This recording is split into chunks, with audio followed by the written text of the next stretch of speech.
چونکہ آج کی شب شہادت امام حسن عسکری ہے، میری بڑی خواہش تھی کہ میں امام کی سیرت کے بھی کچھ پہلو آپ کے سامنے عرض کرتا، صرف 2 جملے عرض کروں تکمیل مجلس کے لیے، ورنہ شرمندہ رہوں گا۔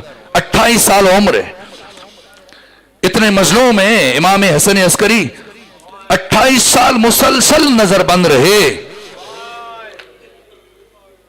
زیادہ عرصہ قید میں گزرا، اور جب قید نہیں ہوتے تھے تب بھی سامرہ میں عسکری نامی یہ جو محلہ تھا یہاں نظر بند تھے۔ امام کی مظلومیت سمجھنا چاہیں، ہر امام نے کئی حج کیے، یہ واحد امام ہے جنہوں نے زندگی میں حج نہیں کیا۔ اتنی قید تھی، اتنی صعوبتیں تھیں، اتنی مشکلات تھیں، حج نہیں کیا، کربلا بھی نہیں جا سکے۔ میں نے پڑھا ہے تمام ائمہ کربلا جاتے رہے، سامرہ سے آپ بھی زیارات کے لیے جاتے ہیں، کتنا وقت لگتا ہے سامرہ سے کربلا؟ خود امام نے 5 علامات بیان کی مومن کی اور تاکید کرتے تھے، دائنے ہاتھ میں انگوٹھی پہننا، بسم اللہ کو بالجہر پڑھنا، باقی علامات 1/40 کے لیے، اور زیارت حسین کے لیے جانا۔ یہاں تک کہ جب نظر بند تھے مسلسل مومنین کو رقم دیا کرتے تھے، جاؤ میری نیابت میں میرے جد حسین کی زیارت کرنا، میرے جد حسین کو میرا سلام کہنا بہت مجبور ہوں، حاضر نہیں ہو سکتا۔ کیا مظلومانہ شہادت ہے، 28 سال عمر ہے۔ 6 خلفاء کے زمانے میں آپ کے 3 خلفاء جب نائب امام کی حیثیت سے آپ نے زندگی گزاری، پہلے متوکل ہے، پھر منتصر ہے، پھر مستعین ہے، اور پھر آپ کی امامت میں 6 سال امامت ہے، سب سے کم عہد امامت امام کا ہے۔ 4 ائمہ کی امامت 35 سالوں پر مشتمل ہے، خود مولا متقیان 30 سال ہیں، امام حسن اور امام حسین کی اجتماعی امامت 20 سال ہے، امام علی ابن موسیٰ رضا کا عہد امامت 20 سال ہے، لیکن امام حسن عسکری 6 سال امامت ہے، اور سارے کا سارا عرصہ قید میں گزر گیا، زندان میں گزر گیا، بہت کم آپ کو زندان سے باہر نکالا جاتا تھا، اور پھر جب زندان میں آپ کو رکھا جاتا تھا اس دوران بھی جو ظلم کیے جاتے تھے، تازیانے مارے جاتے تھے،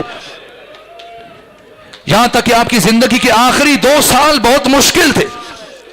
کسی سے خبر باہر پہنچی تھی کہ آپ کے ہاں بیٹے کی ولادت ہو چکی ہے، تب مسلسل یہ کہ کون ہے ان کا جانشین، اور پوچھنے کے لیے مسلسل اذیتیں دیتے تھے، امام کو صعوبتیں دیتے تھے،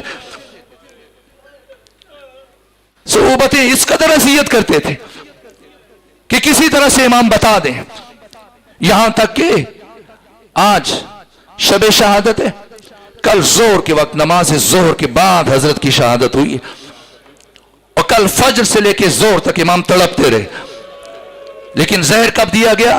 زہر 1 ربیع الاول کو دیا گیا، مسلسل 7 دن تکلیف میں رہے، اور اب زہر کا یہ اثر تھا، جب زہر کا اثر بڑھنا شروع ہوا تو پاؤں کے تلوے پھٹ گئے، اور انگلیوں سے، ہاتھوں کی انگلیوں سے خون جاری ہو گیا، آنکھوں سے خون جاری ہو گیا، اور آخری وقت میں بدن پر اتنا راشا تھا، کپ کپی تھی، کہ جب پانی طلب کیا اپنے فرزند امام زمانہ سے، کیا عمر ہے 4 سال 6 مہینے 22 دن عمر ہے امام زمانہ کی یتیمی کی، آج آقا امام زمانہ کو ان کے والد بزرگوار کی شہادت کا پرسہ پیش کیجیے، آج صاحب اعزاں آپ کی تعزیت وصول کرنے کے لیے خود آقا امام زمانہ تشریف لائے، آئے کہا بیٹا پانی دے، اور جب پانی پیش کیا تو دانت ایسے بج رہے تھے، زہر کا اثر اتنا شدید تھا، یہاں تک کہ پانی نہ پی سکے اور پیاسے دنیا سے رخصت ہوئے، اور پھر کہا وقت آخر خواہش کی، کہا بیٹا مہدی، اور کیا لفظ کس لفظ سے آپ کو خطاب کر رہے تھے؟ یا سیدہ اہل بیتی، اے میرے اہل بیت کے سردار، کہ اب میں اللہ کے لیے، اللہ کے ساتھ ملاقات کے لیے جا رہا ہوں، میری خواہش ہے وقت آخر آپ میرا سر اپنی گود میں رکھیں۔ امام زمانہ نے اپنے بابا امام حسن عسکری کا سر گود میں رکھا ہے۔ جب میں یہاں پہنچتا ہوں مجھے ایک بات بہت یاد آتی ہے، مولا متقیان سے لے کے امام عسکری تک یہ تمام ائمہ وقت آخر جب شہادت ہو رہی تھی، ہر معصوم کا سر کسی دوسرے امام کی گود میں ہوتا تھا سوائے حسین ابن علی کے۔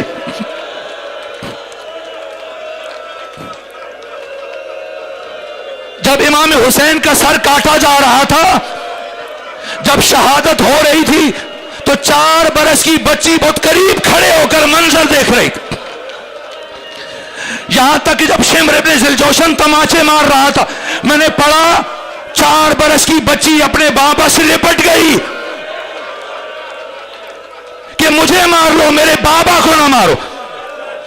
اور پھر جب الگ کیا اپنے بابا سے ضربیں چلاتا رہا. اور جب سر تن سے جدا ہوا، یہ مظلومیت ہے حسین کی بیٹی کی. آقا امام زمانہ، آپ کے بابا کو زہر ملا ہے، لیکن آپ کے بابا کا سر آپ کے بابا کی گود میں ہے.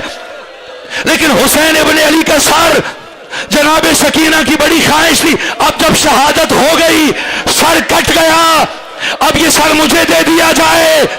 لیکن شمر ابن ذوالجوشن شبس ابن ربعی کی طرف پھینک رہا تھا. شبس ابن ربعی عمرو بن حجاج کی طرف پھینک رہا تھا، دوسرا تیسرے کی طرف. مجھے معاف کیجئے گا، ہاتھوں سے نہیں پھینکا جا رہا تھا، سر حسین کو ہاتھوں سے نہیں پھینکا جا رہا تھا.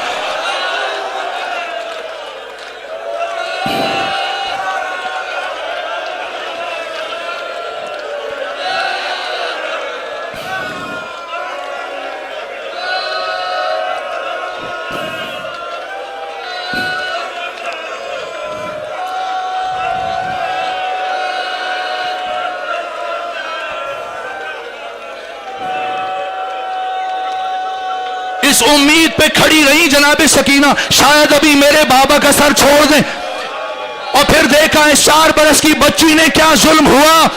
7 افراد آگے بڑھے، سر تو نہیں ملا سکینہ کو، خولی لے گیا. اب چاہا کہ بابا کے جسد کے ساتھ لپٹ جائیں، لیکن ایک مرتبہ 7 افراد آگے بڑھے. اخنس بن مرشد آگے بڑھا، اس نے امام حسین کا امامہ لوٹا. اسحاق حضرمی آگے بڑھا، امام کی قمیض اتاری. اشعث بن قیس کندی کا بیٹا قیس آگے بڑھا، اس نے امام کا پیرہن لوٹا، یمنی چادر لوٹی. اور اس کے بعد خود عمر ابن سعد آگے بڑھا، اس نے آگے بڑھ کر امام کی زرہ لوٹی.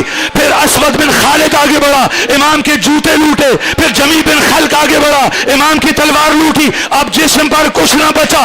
اللہ نہ کرے کوئی بیٹی اپنے بابا کا وہ حال دیکھے. اب بجدل بن سلیم آگے بڑھا، جس میں حسین پر کچھ نہیں تھا.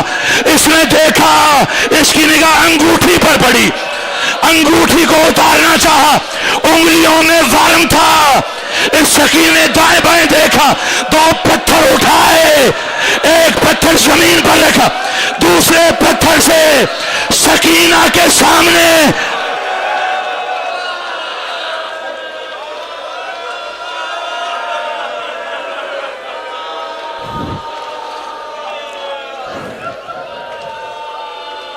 یہ امام حسن عسکری کا سر ہے. اپنے بیٹے امام زمانہ کی گود میں اس طرح سے شہادت ہوئی ہے. پھر خود آقا امام زمانہ نے غسل دیا ہے، کفن دیا ہے. یہاں تک کہ جب نماز جنازہ کا مرحلہ آیا، اپنے زمانے کا حکمران معتمد عباسی اپنے وزیروں مشیروں کے ساتھ، اپنے جرنیلوں سپاہیوں کے ساتھ پورا سامرہ جمع ہے. امام زمانہ کہ اس وقت جب کہ خود موجود ہیں، لیکن ابھی چونکہ جان کو خطرہ تھا. اور جب جنازے کا مرحلہ تھا، ایک مرتبہ تمام سپاہی جاسوس معین ہے کہ حسن عسکری کا جانشین ڈھونڈا جائے، اس لیے خود معتمد بھی اسی نیت سے شریک تھا. ایسے میں جعفر جو امام کا بھائی تھا امام عسکری کا، یہ آگے بڑھا نماز جنازہ پڑھانے کے لیے. 4.5 سال عمر ہے امام زمانہ کی، لیکن معصوم کا جنازہ چونکہ صرف معصوم پڑھا سکتا ہے. ایک مرتبہ امام زمانہ آگے بڑھے، جناب جعفر کو اپنے چچا کو عبا سے کھینچا، کہا آپ حق نہیں رکھتے ہیں، یہ جنازہ میں پڑھوں گا. بس ہمت نہیں رہی، آخری جملہ عرض کروں. یہاں تک کہ خود امام زمانہ نے اپنے پدر بزرگوار کی نماز جنازہ پڑھائی. جیسے ہی دیکھا، ایک مرتبہ معتمد نے کہا یہ بچہ کون تھا؟ پتہ چلا انہی کا بیٹا تھا، یہی ماضی ہے جن کی تلاش جاری تھی. ایک مرتبہ اس نے سپاہیوں کو روانہ کیا، جاؤ گھر گیا ہوگا بچہ، جاؤ تلاش کرو. اور جب یہ دیواریں پھاند کر امام کے گھر کی حرمت پائمال کر کے امام کے گھر میں داخل ہوئے، ایک مرتبہ جب امام زمانہ نہ ملے، آپ کی والدہ گرامی جناب نرجس خاتون کو گرفتار کیا گیا. اور پھر کیا ظلم کیا گیا؟ کیا صرف جناب سکینہ کو تماچے لگے؟ کیا صرف سیدہ زہرا کو تماچے لگے؟ آئیں امام زمانہ کو پرسہ پیش کریں. ایک مرتبہ آپ کی مادر گرامی جناب نرجس خاتون کے رخسار پر تماچے مارے گئے.